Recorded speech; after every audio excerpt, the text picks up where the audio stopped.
everyone, and welcome back to another episode of the Black-Liberation.Tech podcast. I am your host, Dr. Renee Jordan, and today I have a special treat. Today we're going to dive into something that's all about progress, persistence, and knowing when to push forward. In this episode, I'm going to share a throwback video I recorded right after I passed my dissertation prospectus in April 2021. It's a glimpse into my journey of navigating the dissertation process, the adjustments I made, and the stance on staying true to my vision while also being open to necessary changes. As you listen to the video, think about your own journey, whether you're working on a dissertation, a research project, or even personal goals. We often reach a point where we have to make tough decisions. What do we yield to in order to move forward? And what do we stand firm on? How do we navigate feedback, change our approach, and still stay aligned with our deeper purpose? You'll hear me discuss making adjustments based on feedback, evolving my research question, and how I handled the pressure to adopt a more homogeneous sample. It wasn't easy, but I was determined not to lose sight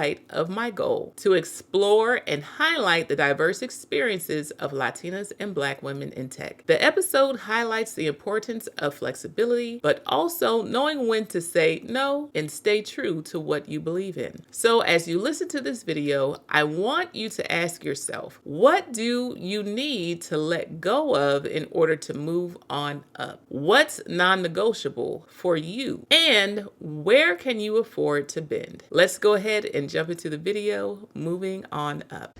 Hello, this is Renee, and I just successfully passed my prospectus on Tuesday, April 20th, 2021, and it is now Thursday, April 22nd, and I received a list of feedback from my advisor who took notes during the prospectus, and so I'm making adjustments to my dissertation based upon the notes. I'm using the search feature to make sure I did not leave anything out. So in Microsoft Word, I go to Edit, select Replace. And for my question that needed adjustment, why do Latinas and Black women engage their digital literacies? I put in why do Latinas and pull that up so that I could see all of the instances, and it was like 26 instances in which it showed up in my paper, and I replaced it with the recommended starting point, which is what are the perspectives.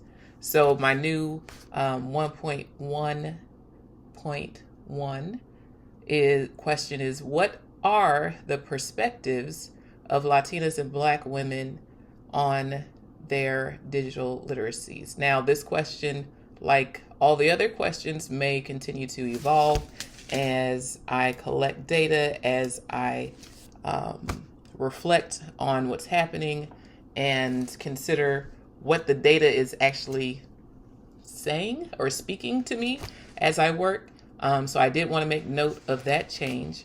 Another search that I had to do, I had to do a search for how and why, because that's how I was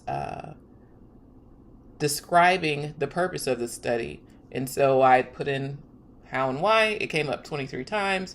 And so I backed out why and left it as how. And so the purpose of this study is, I know I should have it memorized, but I like to read it for consistency's sake. So the purpose of this study, the purpose of this qualitative case study is to explore how Latinas and Black women in technology-saturated industries learn technologies and demonstrate digital literacies in order to inform the creation of inclusive design principles and resources. So that's where I am at the moment. However, I do have a note from my advisor. And there's a suggestion about getting a more homogeneous sample. Although there is an interest in a homogeneous sample, I'm going to not adhere to this recommendation because we're not a homogeneous group of people. I'm not looking to promote computer science. I'm not looking to promote even people to become instructional technologists. I'm not looking to promote people to become teachers.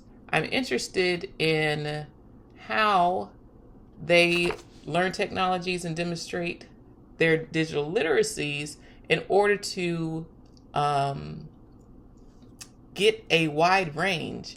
And so by collecting a more homogeneous sample, whether that is those who are a part of a particular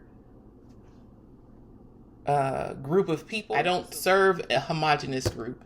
And even if I were to just focus on Latinas alone or Black women alone, it's still not homogeneous.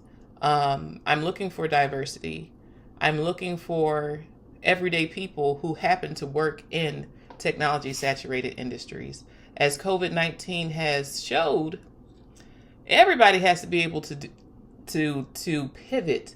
And with that being said, I really do believe that there's value in diversity in order to promote diversity.